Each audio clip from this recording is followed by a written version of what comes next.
pasar una cosa que pasa mucho en la oncología moderna y que hace unos años, como siempre digo, lamentablemente uno tiene ya unos años en esto, no pasaba, que es que una charla sobre segunda línea y secuencia se superpone a una charla que acaba de dar Rodrigo de primera línea, y muchas de las pruebas que yo les voy a nombrar en segunda línea, ya Rodrigo las nombró en primera línea, y entonces su pregunta va a ser: ¿pero para qué me sirve que vos me estés hablando de segunda línea si me acaba de decir Rodrigo que la tengo que usar en primera línea? Bueno, eso pasa en la oncología moderna, que las cosas se mueven demasiado rápido. Entonces el paradigma de la oncología moderna, y ahora vamos a ver el nacimiento de estas drogas, es lo que yo les voy a contar, cuál es la evidencia que tenemos para dónde empezaron estas drogas. Siempre fue que una droga empezaba en una segunda línea metastásica, se movía una primera, una adyuvancia y una neoadyuvancia. Y eso cuando lo veíamos con la quimioterapia o con las hormonas, incluso en próstata, en las enfermedades que tratamos, tardaba a veces una década o más. Todo eso se acelera muchísimo, y entonces digo, es una imagen muy buena que tiene Martín de inteligencia artificial, pero hoy innovar es no usar inteligencia artificial, ¿no? Entonces no voy a usar inteligencia artificial. Lo otro es común usar inteligencia artificial. Y es una imagen donde el standard of care, el tratamiento que usamos, le gana a la evidencia.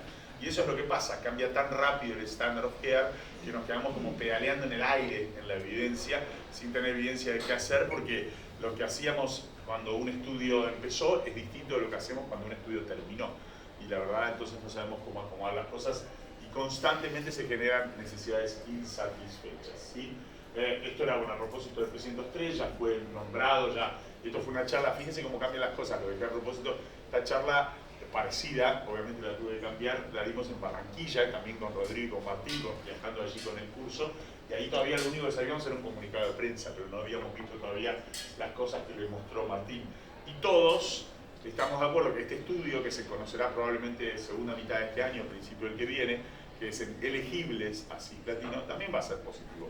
Si alguien tiene ganas de apostar plata en contra de este estudio, yo se la apuesto, pero este estudio va a ser positivo, entonces Eve-Pembro va a ser el tratamiento de elección para cualquier paciente, elegible o inelegible a cisplatino. Esta otra diapositiva es una diapositiva vieja, donde muestra que de verdad hablamos de secuenciación, porque son pocos los pacientes que llegan a tercera línea, segunda línea, es un embudo, ¿no? Vamos perdiendo pacientes, y más en esta enfermedad. La sensación fue que esta es una diapositiva vieja, con el advenimiento de inmunoterapia y otros tratamientos. Esta es otra diapositiva vieja también, que muestra que menos del 50% de los pacientes llegan a una segunda línea, ni hablar de una tercera línea, nada, menos del 20% de los pacientes. La sensación fue que cuando llegó la inmunoterapia, el erdafitinib, el enfortumab vedotin, fueron más los pacientes, pero hay cifras recientes, y lo mencionó Andrea Necchi en su discusión ahora en ESMO del trabajo de Vettori, que voy a mencionar brevemente, que esto está volviendo a suceder, porque como ponemos toda la carne al asador en la primera línea y le hacemos Eve-Pembro a los pacientes, vamos a hacerle Eve-Pembro a los pacientes HER2 positivos, todos usamos regímenes muy activos, y cuando la enfermedad progresa a esos regímenes muy activos es una enfermedad agresiva y los pacientes están deteriorados. Entonces volvemos al principio, en el sentido que muchas veces lo único que le vamos a poder dar a un paciente es una primera línea, o sea que estamos reviviendo esta situación, ¿sí? Esto es como era la secuencia hasta el 2017, hasta no hace mucho. Nuestros tratamientos de segunda o tercera línea eran taxanos o alcaloides de la vinca, las tasas de respuesta eran 10-20%, las sobrevidas medias eran 7-8 meses, la verdad que era una cosa que no nos sentíamos contentos en hacer, entonces eran todos trabajos fase 2, pero ha confirmado estos tristes resultados los trabajos fase 3, estos son datos de los trabajos de erdafitinib y el trabajo de enfortumab vedotin-pembro, y como ven se confirma el hecho de que la tasa de respuesta a la quimioterapia es realmente muy baja, y el tiempo a la progresión es básicamente la primera tomografía. Cuando el paciente entre el segundo y el tercer mes le hace la primera tomografía, más de la mitad de los pacientes están progresados, o sea que realmente los resultados eran muy desalentadores. Y esto, siempre lo dejo estas lápidas porque me ayuda a mí a acordar el primer momento que pensé, esto ya no sirve más. Y esto lo pensé hace ya 3 años, no puedo creer cuando veo las lápidas el tiempo que pasó. Esto es cuando apareció erdafitinib y enfortumab vedotin, eso fue alrededor del 2022, drogas que superan ampliamente a la quimioterapia. Entonces ahí me quedo, hice esta diapositiva, que es la idea de que no deberíamos usar más en estos pacientes ni taxanos ni alcaloides de la vinca para tratarlos, ¿sí? Y esto era antes de la aprobación del 901 y del 302, que es un poco lo que les voy a contar, porque fue el último escenario donde teníamos evidencia de esta secuencia, ¿no? Ahí es donde nacieron erdafitinib y enfortumab vedotin, de los cuales les voy a hablar ahora. En este escenario nacieron pre-901, pre-302. 901 es Gemcis Nivo, 302 es enfortumab vedotin Pembro. Ya cuando vino esos dos estudios barrieron con todo esto, porque ya no era Pembro en segunda línea como veníamos haciendo hace años, o Javelin con mantenimiento con Avelumab, sino que se barrió con todo esto y no hay ningún gráfico de qué evidencia hacer post 901 y post 302. Así que lo que tenemos es pre 901 y pre 302. Momentos en los que hacíamos primero quimioterapia, después inmunoterapia y después nos quedamos sin nada, ¿sí? Y cuando nos quedamos sin nada, ahí nació el 301. Acá nace, acá están presenciando el nacimiento de enfortumab vedotin, el primer trabajo fase 3 prospectivo randomizado con impacto insoluble. Acá nace, este es el nacimiento del enfortumab vedotin, este es el nacimiento de nectina 4, este target validado, esta foto de células suboteriales llenas de nectina 4, es el primer anticuerpo inmunoconjugado que se aprueba en esta enfermedad. Realmente un momento histórico cuando se hizo este trabajo. Ese enfortumab vedotin, en mi parecer, como un caballo de Troya. Repasemos brevemente, ya que estamos hablando de su nacimiento, cómo funciona. Es un anticuerpo inmunoconjugado que tiene MMAE, monometilaulistatina, un antimicrotúbulo muy poderoso como carga, se une a la nectina 4, eso hace que entre en la célula. La tecnología del linker hace que dentro de esos lisosomas el linker que lo une a la carga, al anticuerpo, se rompa y el MMAE se libere intracelularmente. Por eso es como un caballo de Troya, el anticuerpo lo ayuda a entrar y ahí ataca los microtúbulos y entonces es efectivo para tratar esta enfermedad. El trabajo inicial, obviamente, recién les mostré los resultados de la rama control, que fueron muy malos, pero era lo que había en ese momento, así que no está mal que la rama control hayan sido taxanos o pinflunine. Como ven, son pacientes que habían progresados a platinos y progresados a inmuno, una población que hoy no existe, ¿no? Y esta droga, yo les estoy contando algo del 2022, estamos a 3 años de esto y esta droga hoy se usa en primera línea, punto, se acabó. Y es hoy, pero en realidad la evidencia la tenemos hace más de un año. O sea que esta droga en el 2022, estamos hablando de tercera línea en realidad, post-platinos, post-inmuno, y 2 años después en el 2024 estamos hablando de primera línea. Ya en 2 años pegó un salto de la tercera a la primera, así de veloz suceden las cosas, ¿sí? Estos eran pacientes, lo interesante de este trabajo, y lo comentamos cuando lo conocimos, parece de vuelta en la prehistoria, pero no fue hace tanto, es que eran pacientes horribles, ¿sí? Enfermedad visceral, muchas líneas de tratamiento previo, la mayoría de ellos no habían sido respondedores a la inmunoterapia, entonces eran pacientes realmente muy, muy agresivos, entonces por eso fue más impactante los resultados de esta droga. Esto se los mostré recién, quimioterapia muy pobre y enfortumab vedotin más del doble de tasa de respuesta, superando indiscutidamente a los taxanos o a los alcaloides lavita, pinflunine en tasa de respuesta. Lo mismo en tiempo a la progresión, ¿sí? Casi 6 meses y un poco más de 3 meses para la quimioterapia, y sobre todo esto, que era la primera vez que esto era tercera línea. Ubíquense en el tiempo, esto es tercera línea cáncer de urotelio, progresados a platino, progresados a inmunoterapia, que la sobrevida media de esa gente sea 1 año. Acuérdense que eso era lo que vivían los pacientes cuando hacíamos solo quimioterapia para esa enfermedad. Vivían 14 meses si le hacíamos cisplatino, vivían 9 meses si le hacíamos carboplatino. Eso era lo único que vivía un paciente desde el arranque de esa enfermedad. Y esto es tercera línea. Entonces, para que uno ponga las cosas en contexto, lo que fue esta novedad en el año 2022, ¿sí? Todos se beneficiaron, menos las mujeres. No estoy diciendo que no haya que tratar mujeres, lo muestro siempre esto porque siempre hay que recordar que el análisis de subgrupos no es para sacar conclusiones, sino para generar hipótesis. Porque si ustedes son de las personas que creen que hay que sacar conclusiones del análisis de subgrupos, no deberían tratar mujeres con enfortumab vedotin. Obviamente eso sería un error, los análisis de subgrupos son inestables, muchas veces muestran cosas incoherentes como esto. No estoy diciendo que no haya que tratar a las mujeres. Y lo otro que aprendimos, porque ahora estamos cancheros, pero en ese momento nadie conocía enfortumab vedotin, es que esta droga daba neuropatía periférica y daba rash, y eran las dos cosas que teníamos, no sé si tenerle miedo, pero sí precaución, que la neuropatía periférica era el principal motivo por el cual teníamos que suspender o discontinuar la droga, y el rash podía matar a algunos pacientes. Y también aprendimos que llamarlo anticuerpo inmunoconjugado está muy bien, pero esto es un tratamiento tóxico. De hecho, se murieron más pacientes con enfortumab vedotin que con quimioterapia, y aprendimos que los pacientes se morían de infecciones, porque toda neutropenia, descompensaba a los diabéticos, y empezamos a aprender que esta es una droga, cuidado, que había que tener cuidado, ¿sí? Y acá lo aprendimos, después ahora nos volvimos cancheros, pero esto obviamente lo aprendimos en este momento. Mucho hablamos del rash, y desde ese momento nosotros trabajamos con dermatóloga todo el tiempo. ¿Cuándo fue? Ayer veíamos una paciente, ¿ayer fue o anteayer? Una paciente que tenemos con EBP Pro con Martín, y la veíamos juntos, y a quién llamamos para que la hagan caer, a la dermatóloga, al consultorio, porque obviamente le tuvimos que bajar la dosis por astenia, por rash, así que le tuvimos que bajar la dosis y está en tratamiento con la dermatóloga, que formó parte hoy vital de nuestro equipo de trabajo, ¿sí? Muertes tóxicas asociado a esto.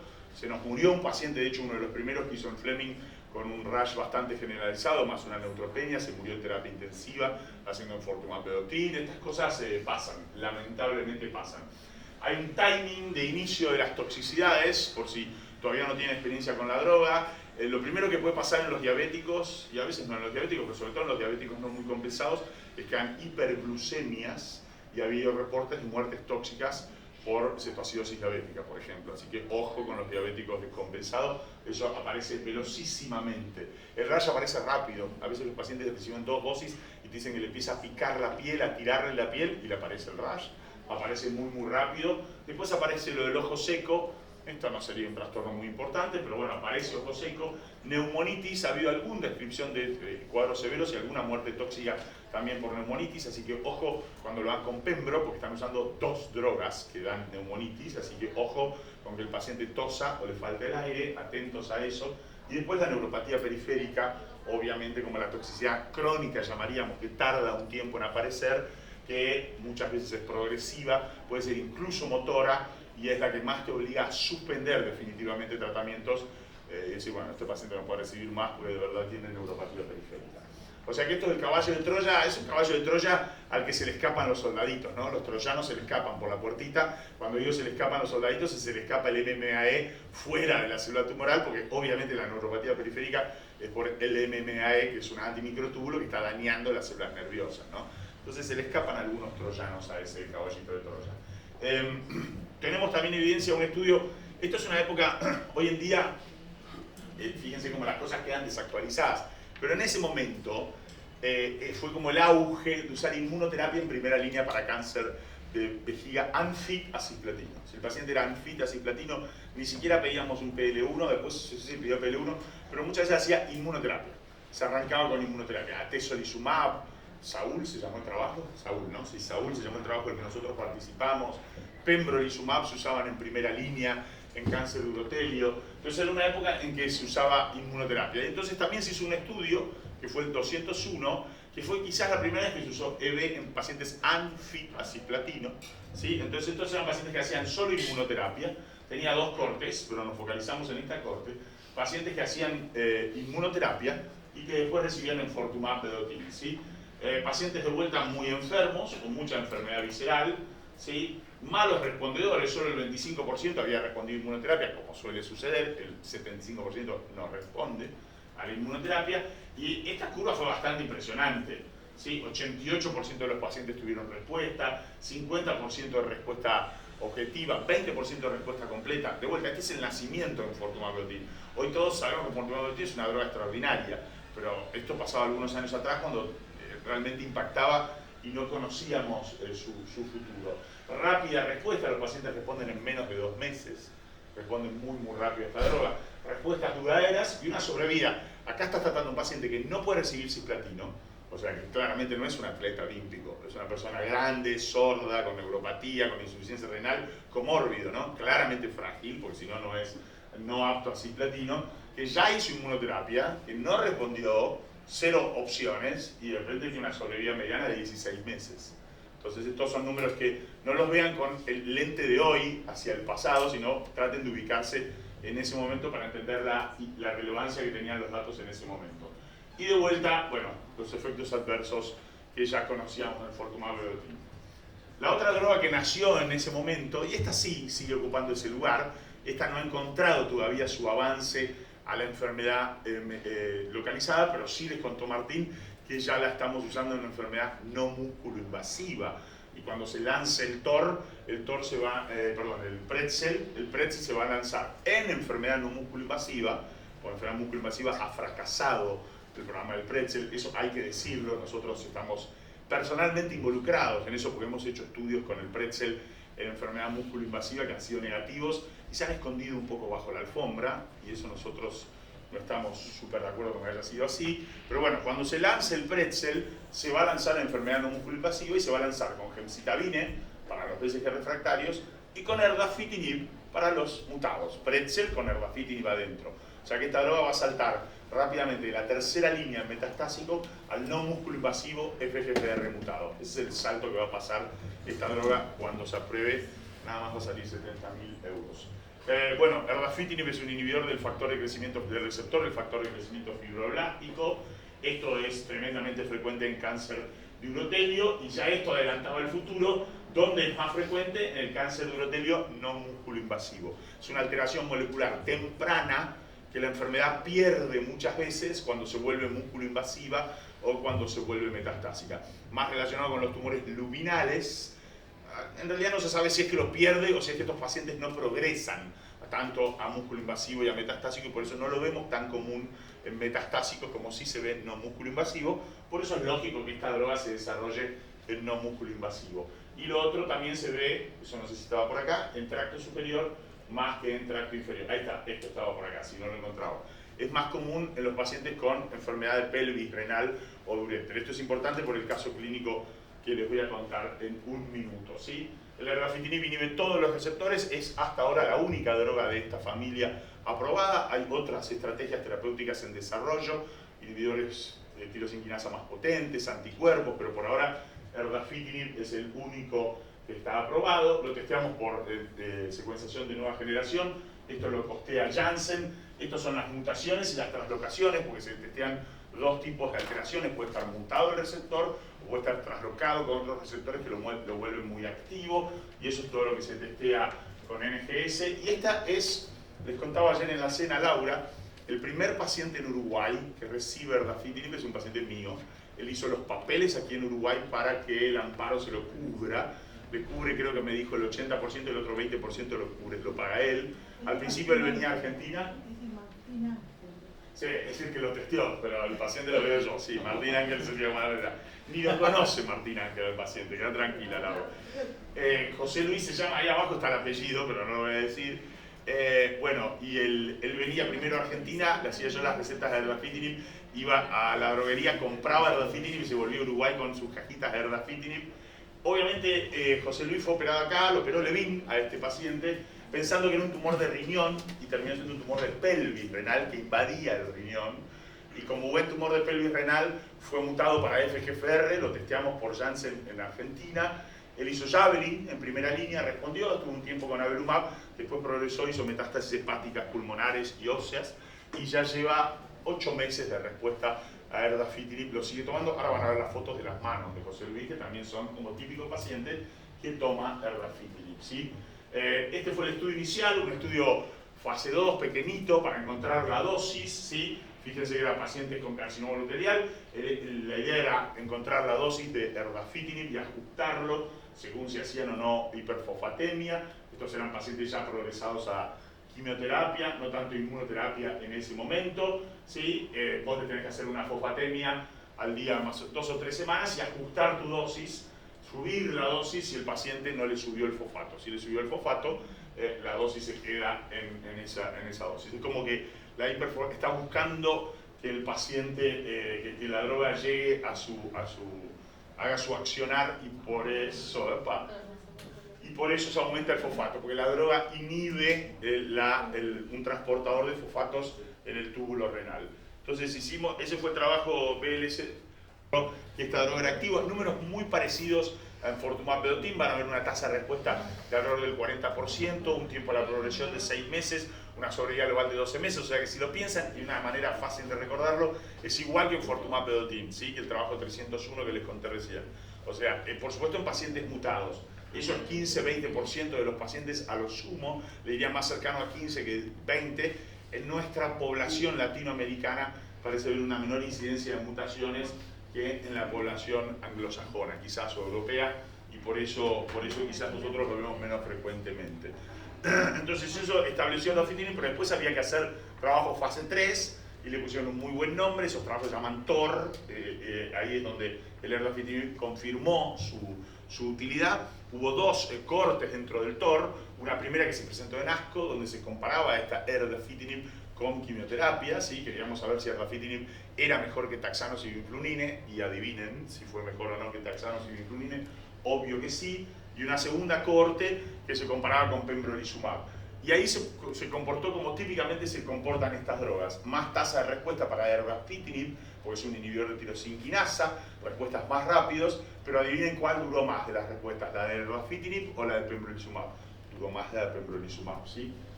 Estamos acá, esto ya se lo conté. Este es el trabajo, ¿sí? 76% de pacientes respondieron, sobrevía libre de progresión de 6 meses. La cuestión es que con esto erdafitinib se estableció como una opción, ¿sí? Le ganó a quimioterapia, taxano sibiflunine no se usa, sí, pero creo que ahí nadie va a ver la compu, se los cuento así más o menos. Bueno, sí, pero es insoportable, contarlo sin imágenes es como inaguantable. Con esto erdafitinib se volvió una opción. Les quería mostrar, y les quiero mostrar esas fotos, cuál es la toxicidad molesta para los pacientes. José Luis, el paciente uruguayo, que lo sigue tomando, esto lo tengo que pasar así, ¿no? No, con el mismo cordero funciona.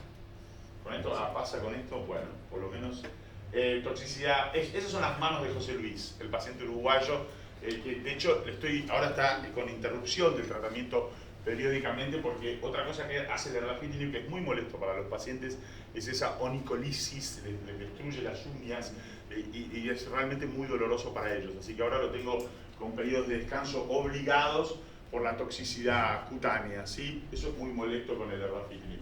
Ahí les contaba el TOR, fíjense el TOR versus quimioterapia, esto ya lo saben, 45% de tasa de respuesta versus 11% para quimioterapia, la quimioterapia no sirve para nada.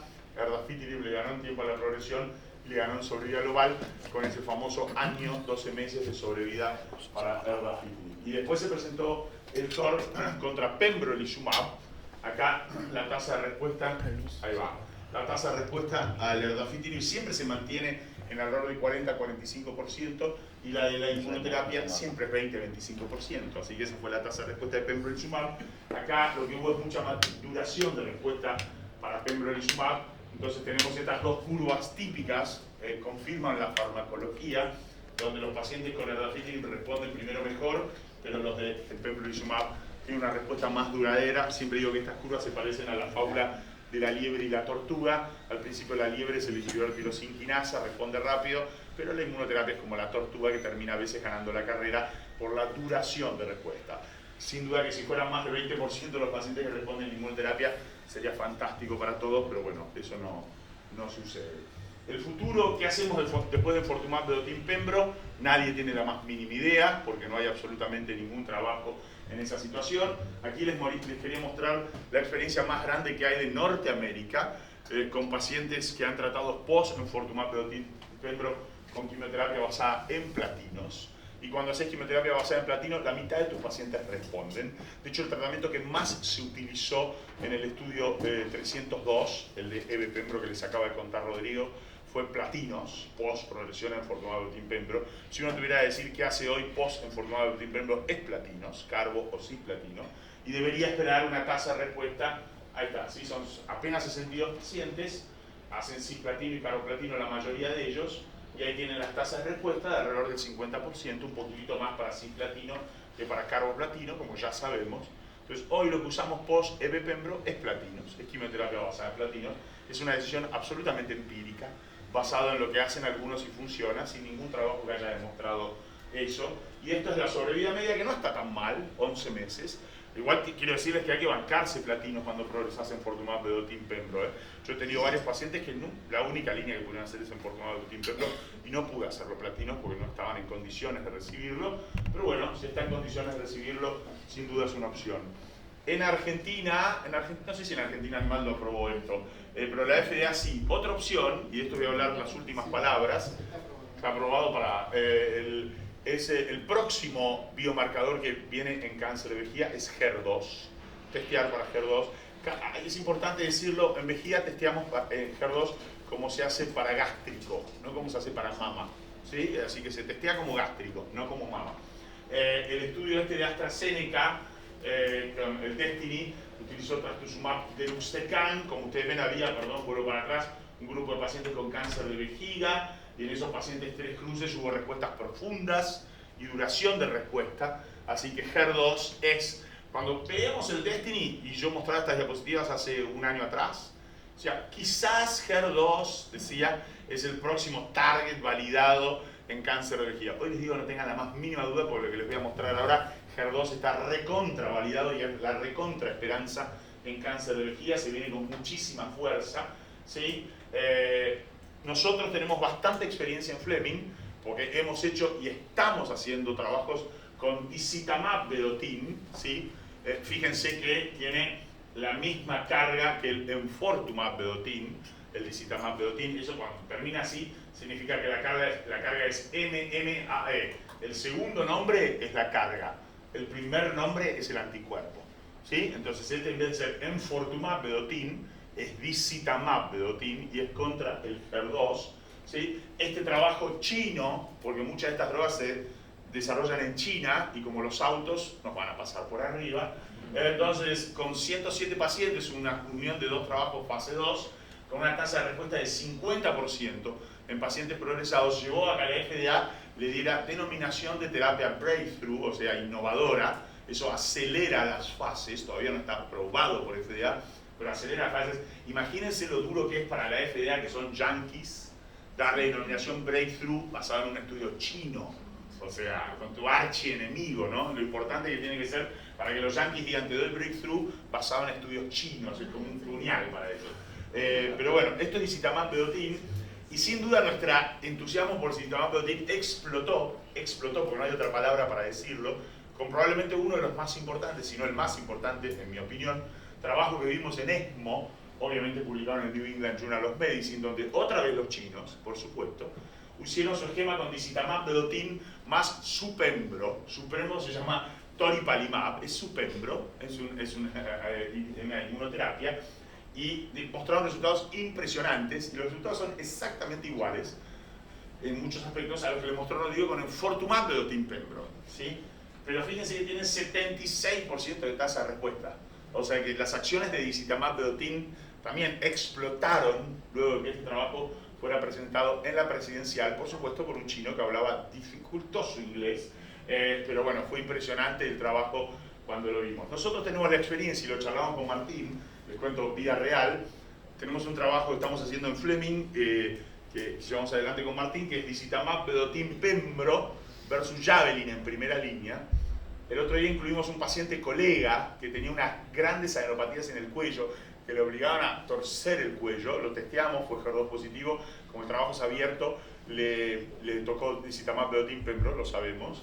Y a los 2 días de iniciar, no miento, Martín no me deja mentir porque él me lo comentó, me llama llorando el paciente diciendo se me están desapareciendo las adenopatías, con 0 toxicidad. Así que tenemos un gigantesco entusiasmo en disitamab vedotin y en HER2 como un target muy validado en cáncer de vejiga. Por eso disitamab vedotin pembro, disitamab vedotin, perdón, con droga y después combinado con inmunoterapia, ténganlo en sus cabezas porque va a ser una droga que no mucho tiempo más vamos a hacer y vamos a testear para HER2 en cáncer de vejiga. Lo que les decía es el lejano oeste, post-enfortumab vedotin pembro, nadie sabe qué hacer. TROP2 es otro target, ya les nombré 3 targets, nectina, TROP y HER2, o sea que ahora en urotelio solo hablamos de target y solo hablamos de inmunoconjugados, es como el futuro es eso, es target inmunoconjugado. Troponina 2 es otro target muy sobreexpresado en urotelio. Lamentablemente la primera droga, sacituzumab es el anticuerpo, govitecan es la carga, ¿sí? SN38, una especie de irinotecan, ¿sí? Que se llama govitecan, fue la primera droga desarrollada por Gilead, ¿no? Gilead era el dueño de esto, es el dueño de esto, Gilead, sí. Los que hacen mama seguramente la conocen porque ahí sí fue aprobada. Teníamos mucho entusiasmo porque se veía que algunos pacientes respondían a sacituzumab govitecan después de enfortumab, entonces decíamos, bueno, encontramos algo para hacer después de enfortumab, porque enfortumab ya se venía. Lamentablemente el estudio TROPIC 04 fue absolutamente negativo. Entre otras cosas, hubo 15 muertes de la rama sacituzumab govitecan por neutropenia febril, y entonces se cayó por completo el desarrollo de sacituzumab govitecan en cáncer de uroterio. Pero lejos de tener el desarrollo, el problema no era el target, el problema era la toxicidad de la droga. Entonces hay una serie de drogas como datopotamab deruxtecan. Nosotros, ¿en cuántos días? ¿El de dato? En 2 semanas. 2 semanas. En 2 semanas vamos a iniciar un ensayo clínico con datopotamab deruxtecan en pacientes progresados en fortumab vedotin pembro versus quimioterapia basada en platino, obviamente. O sea que estas drogas hoy, esta es de Daiichi Saikyo, ¿no? Daiichi Saikyo es el dueño, y vamos a testear esta droga en pacientes progresados en fortumab vedotin pembro. ¿Sí? Target es ¿cómo se llama? El troponina 2, el anticuerpo es datopotamab deruxtecan es la carga, que es también una familiar del irinotecan, pero distinto. Entonces ya han mostrado actividad en pacientes progresados, y estamos entusiasmados en empezar ese ensayo clínico. Lo vamos a empezar no solo en Fleming, sino también con mi grupo del Austral. Lo vamos a empezar en ambos lugares. Y sacituzumab tiburotecan, como ven, todos están con el irinotecano relacionados. Este es de MSD, que ha mostrado también, MSD, ¿no? Sí, es MSD, que ha mostrado también muy buenas tasas de respuesta en pacientes progresados a EB. Así que TROP2 es un target que vale la pena estar atento. Hay por lo menos 2 drogas en desarrollo, ensayos clínicos abiertos, y parece funcionar después de fortumab vedotin, así que súper entusiasmado. Esto es datopotamab deruxtecan, que es con el que vamos a trabajar nosotros, la estructura del anticuerpo, el linker y el inhibidor de topoisomerasa, que es el deruxtecan, ¿sí? Topoisomerasa 1, o sea, tipo irinotecan. Para terminar, post-EB pembro no hay estándar. Si está mutado, le damos erdafitinib, por supuesto. Si no está mutado, ensayo clínico es lo ideal, y vamos a abrir en 2 semanas un ensayo clínico. Tiene como rama control nuestro ensayo clínico quimioterapia basada en platinos, porque es lo que uno hace si tiene que hacer lo que tiene que hacer, es quimioterapia basada en platinos. Si es HER2 3 cruces y pueden, existe la posibilidad de pelearlo, trastuzumab deruxtecan como droga al alcance de la mano, aprobada en cáncer de mama, obviamente. Disitamab vedotin sería la otra droga a utilizar aquí, pero no la tenemos, ni siquiera por amparo de ninguna manera, así que la que uno puede tener por amparo es trastuzumab deruxtecan. Posquimio más inmuno, si es que hicieron Javelin, obviamente si está mutado erdafitinib, y si no en fortumab vedotin, porque acá no se usó en fortumab vedotin, trabajo 301, el nacimiento en fortumab vedotin, y ojo a las toxicidades, porque hay que manejarlas con equipos multidisciplinarios. Gracias.